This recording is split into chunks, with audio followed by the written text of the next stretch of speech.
très chers membres de cette très grande famille communautaire de partout dans le monde. Bonjour, bonsoir, bon après-midi, ça dépend bien sûr de l'heure à laquelle vous allez nous suivre.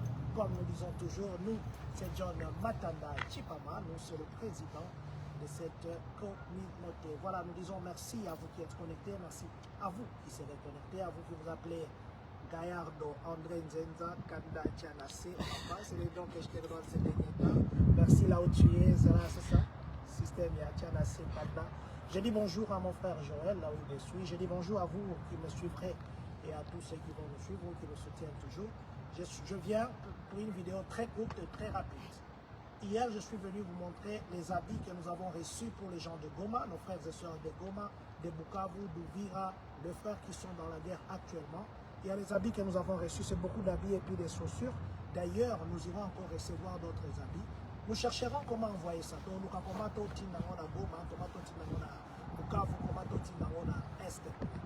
et à part ça, nous avons sous moyen bilan comme sous Fezali. Donc, on a une place au Tchango. Ce sont toujours les habits, c'est aussi les chaussures. Nous verrons comment avoir toutes ces histoires-là et puis acheminer au Congo. Je vous ai dit hier, quand je filmais avec les histoires que nous venions de recevoir, que c'est Papa Flore Ngolou qui a contacté le school district, le district scolaire d'Urbana et le district scolaire 116, qui a donné ces histoires et qui va encore donner. Il y a des choses que nous irons récupérer. Alors nous disons aussi merci à Papa Flore Ngolou de nous avoir facilité dans ça. Voilà, si je viens aujourd'hui, c'est pour vous remercier au fond du cœur. Le frère qui est mort au Congo, il a 28 ans. L'autre fois, j'ai dit 22 ans, c'est 28 ans.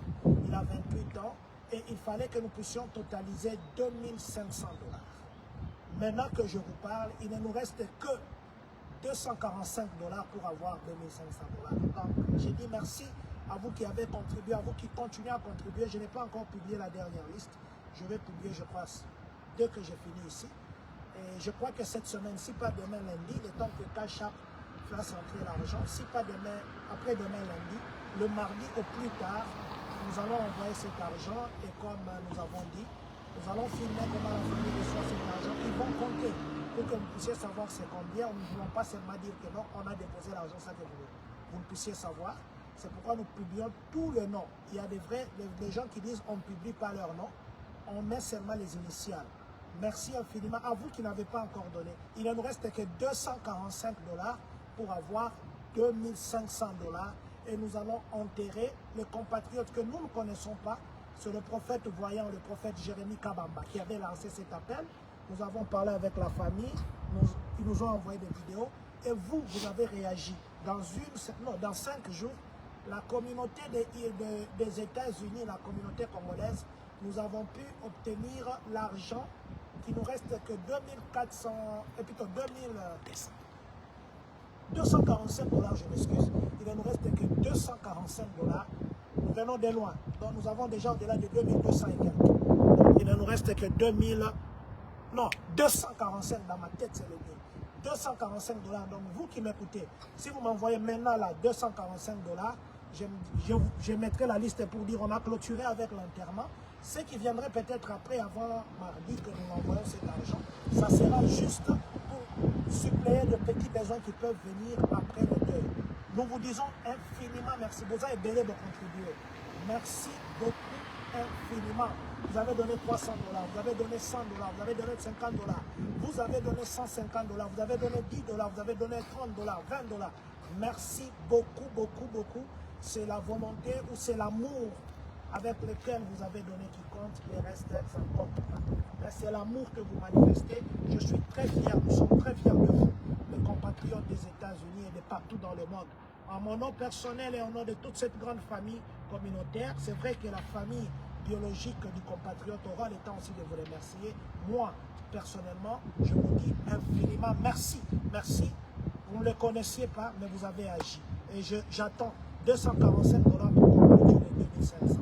Nous allons mettre ça, nous allons mettre plutôt les noms sur notre page. Nous disons toujours, quand nous mettons les montants, essayez de vérifier si notre calcul est exact. Peut-être que nous devons aussi nous tromper dans le calcul. Voilà. Le que je suis venu parler aujourd'hui, c'est par rapport à la décision de Brion. C'est un Brion que l'on a introduit hier à la Maison Blanche pour les pays qui seront interdits d'entrer ici aux États-Unis. Quand on dit interdit, ça veut dire que même la diviloterie pourrait être affectée. Ça veut dire aussi les visas J1, J2, F1, F2, les visas B1, B2 pourront être aussi affectés.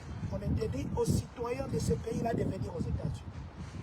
Il y a les pays qui sont en rouge. Qui sont en rouge, je crois qu'il y a 11 pays. Ces pays qui sont en rouge, ce sont les pays qui ne peuvent même pas entrer ici aux États-Unis. Il y a les pays comme Corée du Nord, les pays comme la Russie, ainsi de suite. Il y a aussi les pays qui sont en orange. Ces pays qui sont en orange, ce sont les pays qui peuvent entrer, mais avec d'autres, ils vont remplir d'autres conditions pour avoir les visas. Maintenant, il y a des pays qui sont en jaune. En jaune, c'est là qu'il y a notre Congo, il y a le Congo-Brazzaville, il y a le Cameroun, il y a l'Angola, il y a. Les pays qui sont en jaune, c'est la majorité, et c'est majoritairement le pays africain. La République démocratique du Congo se retrouve dans le pays jaune. Et on a donné au gouvernement congolais 60 jours pour arranger les problèmes qui sont là, les différends. S'ils n'arrangent pas ces différends, le Congo pourrait être considéré comme un pays dans la zone orange ou dans la zone rouge. Ce qui fait que si on met le Congo dans la zone orange, pour obtenir maintenant un visa pour venir aux États-Unis, il faudrait remplir beaucoup de conditions et il serait très strict pour avoir, si vous avez rempli des conditions là-bas, et ça sera des visas très compliqués. Si on met le Congo dans la zone rouge, ça veut dire qu'il faut même oublier. Je crois même la diviloterie, il faudrait oublier, je crois bien. Je dois avoir la confirmation, mais je crois. Mais aussi, ce n'est pas une décision finale, comme je dis, c'est le brillant. Le brillant, vous vous rappellerez que le président Donald Trump avait parlé du Congo, Dernièrement, je vous ai dit que pour les Américains, le Congo se considérait comme une zone rouge où on demande aux Américains, c'était niveau 4 de la sécurité. On a demandé aux Américains de ne pas se rendre au Congo parce que c'est catégorie 4 de sécurité. Et voilà, maintenant, là, ils ont fait un draft, un brillant pour les 43 pays et notre Congo se retrouve là-bas 60 jours. Ce qui fait que nos dirigeants doivent s'activer pour arranger ce qu'on reproche au Congo, les irrégularités qu'il faudrait arranger dans les 60 jours. Pas seulement eux. Je voudrais aussi, nous les compatriotes qui sommes aux États-Unis, nous avons parlé avec quelques personnes, on nous a contactés. Nous devons montrer que les Congolais, quand ils viennent ici, ils ne sont pas dans des problèmes. Nous qui sommes ici, vous pouvez vous retrouver, vous faites un regroupement familial. Votre regroupement familial est bloqué. Vous pouvez faire venir les gens du Congo, ils sont bloqués, même des formations ne viennent plus. Vous pouvez, nous, ici, vous pouvez écrire à vos sénateurs, que nos sénateurs de chaque État puissent être nos interlocuteurs. Parlez aux sénateurs, parlez aux gens de Congrès, parlez. Faites une délégation, vous nous suivez de partout aux États-Unis. Ça, ce n'est pas un problème de dire que non, c'est un problème de X, de Y. C'est vrai qu'il y a les Congolais aussi qui font des bêtises ici. Ceux-là qui font des bêtises, il faut même qu'ils subissent la rigueur de la loi. Mais le citoyen, le bon citoyen congolais qui viennent ici pour travailler durement, pour payer leurs taxes, le congressmen peuvent intervenir. C'est pourquoi je viens lancer ici l'appel. C'est encore un draft. C'est au niveau de Brion. Mais le danger est là. Je vais publier la liste tout à l'heure. J'ai publié cette information sur la page, mais je publierai aussi la liste. Je vous prie, tous les compatriotes qui sont aux États-Unis ici, ça, ce n'est pas un problème d'une communauté, c'est un problème d'un pays. Et tout celui qui a un sang patriotique, je viens ici vous demander, vous qui avez le sang patriotique, de vous imprégner de ça, d'entrer dans ça, de prendre ça comme votre problème à vous. Contactez vos congressmen. Vous êtes à Minnesota, vous êtes à Minneapolis et à Indiana, vous êtes à Texas, vous êtes à Washington, vous êtes à Miami, partout où il se trouve les Congolais, faites un groupe, allez voir les congrès, montrez combien les Congolais vous êtes travailleurs, montrez combien les Congolais vous êtes bons. Les Congolais qui sont méchants, les Congolais qui font des bêtises, il faut laisser la loi agir. Là, il ne faudrait pas marcher. Mais il y a beaucoup de Congolais qui sont dans la légalité ici. Pourquoi on doit faire entrer le Congo dans la zone rouge? Est-ce que devons-nous subir le mafia de nos dirigeants politiques? Est-ce que tous les Congolais sont politiciens? Est-ce que s'il y a des corruptions là-bas, il y a des vols, est-ce que ce sont les Congolais qui font ça? Donc, je vous demande, à nous, les compatriotes, je n'ai pas vu les Rwandais, je vais vérifier si les Rwandais sont dedans aussi, mais j'ai vu le Congo-Brazzaville, j'ai vu l'Angola, j'ai vu d'autres pays, le Cameroun, je vais vérifier aussi. Chicago est plus grand que nous. Nous ne sommes qu'une petite communauté. Compatriotes partout. Le compatriote congolais, ce sont des travailleurs. Essayez de le faire. C'est vrai qu'il y a les gens qui... Mais je vous demande à nous tous qui allez suivre cette vidéo. Ça, ce n'est pas un problème. Vous avez un frère qui est au pays là-bas, peut-être vous pouvez avoir des manifestations. Il y a un deuil, il y a les ceci. Ça pourrait être très compliqué qu'il vienne. Les 10 000 loteries, il peut y avoir qu'on suspend. Qu'on enlève ça de tous ces pays-là qui seront pas d'entrer aux États-Unis. Alors, dans les 60 jours ici, avant que la décision finale ne puisse se faire, voyez les congressmen, voyez les représentants de vos États.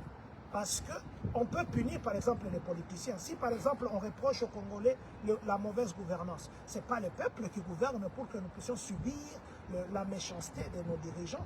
Si on reproche aux Congolais la corruption, ce n'est pas tout le monde qui va là-bas prendre la corruption.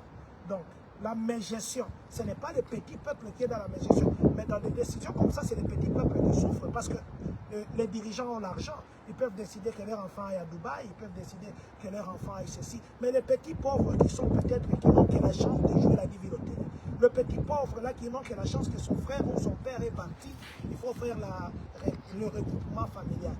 Ce petit pauvre, qu'est-ce qu'il peut faire? Alors je nous demande, parce que je suis en train de continuer, je nous demande de faire ceci. Tous les compatriotes, partout où vous êtes, ici aux États-Unis, voyez vos congrès, écrivez, appelez, montrez combien de Congolais vous êtes travailleurs. Plus les congrès seront saisis, plus ils pourront peut-être exclure le Congo de cette liste, mais aussi qu'ils s'enseignent aux dirigeants, parce qu'ils bouffent, parce qu'ils sont ce qu'ils sont, et c'est les petits peuples qui en souffrent. Je nous demande, je crois que je ferai un direct un peu long après, mais pour le moment, tout ce que je vous demande, que chacun là où il est, tout ce qu'il peut faire pour que la voix du Congo puisse être écoutée, qu'il le fasse. Sinon, nous n'aurons que nos yeux pour pleurer. J'ai beaucoup de frères qui veulent demander l'asile. Ils ont fui Goma. Ils sont en Ouganda parce qu'on voulait les tuer. Il y a même de leurs amis, on a tué. Et ces gens-là, ils cherchent l'asile. Ils sont à l'ambassade de l'Ouganda. Il y en a qui dorment dans la réception de l'ambassade des États-Unis en Ouganda. On ne les reçoit pas encore. Mais ces frères-là, ils vont aller où? Donc, je nous prie, je nous demande que chacun à son niveau, qu'ils voient leur congrès, qu'ils voient leurs représentants. Parce que là, c'est un brouillon. Et cette décision, parce que le président Trump avait déjà beaucoup répété le nom du Congo, ça va s'appliquer, je pense. Et nos dirigeants, s'ils ne font rien, ça sera que nous n'aurons que notre bouche pour parler et le Facebook ici pour parler. Pourtant, il y a des voies très légales que nous, compatriotes congolais, nous pouvons passer et parler. Voilà, nous allons dire merci à vous qui êtes connectés, merci à vous qui serez connectés, merci surtout à cette personne qui est derrière la caméra, Papa André Nzenza Gallardo, que Dieu vous bénisse, aussi à Maman Elga et tous les enfants Gallardo de Mbashi comme ici aux États-Unis, que Dieu vous bénisse, aussi à mon frère Joël, que Dieu vous bénisse, que Dieu bénisse la République démocratique du Congo, que Dieu bénisse les Congolais de partout dans le monde, que Dieu bénisse vous qui allez donner les $245 pour que nous puissions enterrer notre frère. Il n'y a que $245 qui restent. Et que si, que Dieu bénisse les Congolais déjà.